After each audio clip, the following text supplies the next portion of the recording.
የሰሙነ ሕማማት ሰኞ እንጾተ ቤተ መቅደስና መርገመ በለስ የተፈጸመበት ዕለት ነው።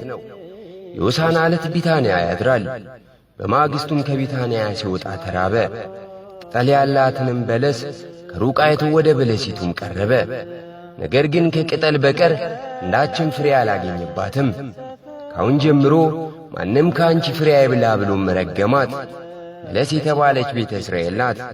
ፍሬ የተባለች ሃይማኖት ምግባር ናት። ከእስራኤል ፍቅርና ሃይማኖት ምግባርንም ፈለገ፣ ነገር ግን አላገኘም። እስራኤል ሕዝበ እስራኤል በመባል እንጂ ደግ ሰው አይገኝብሽም ብሎም ረገማት። በመርገብም ምክንያት እርሱ ከለያቸው በስተቀር ደግ ሰውም ጠፋባት። አንድም በለስ ኦሪት ናት። በዚህ ዓለም ስንፍና ቢያገኛት ኦሪትና ነቢያትን ልሽር አልመጣሁም ልፈጽም እንጂ በማለትም ፈጸማት።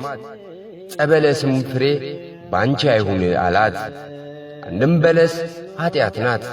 የበለስ ቅጠል ሰፊ እንደሆነች ኀጢአትም በዚህ ሰዓት ሰፍታ ሰፍና አገኛት። በለስም ሲበሉት ይጣፍጣል፣ ቆይቶ ግን ይመራል።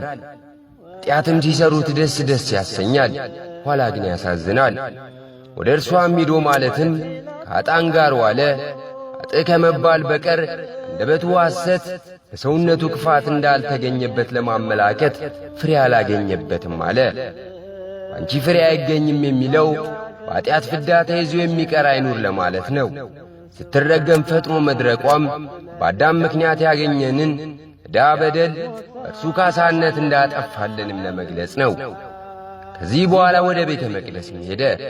ቤተ መቅደስም ቤተ ጸሎት፣ ቤተ መሥዋዕት መሆኑ ቀርቶ ቤተ ምስያጥ ወይንም የንግድ ቤት ሆኖ ቢያገኘው ቤቴን የጸሎት ቤት ትባላለች፣ እናንተ ግን የወንበዶች ዋሻ አረጋችኋት ብሎ የሚሸጡትን ሙሉ ገለበጠባቸው፣ ገርፎም አስወጣቸው።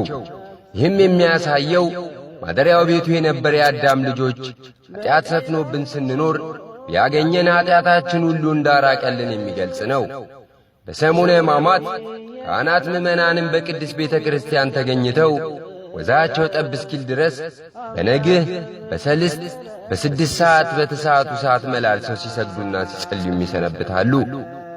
በተለይ ካህናት በማንኛውም አገልግሎት ጥቁር ልብስ ይለብሳሉ።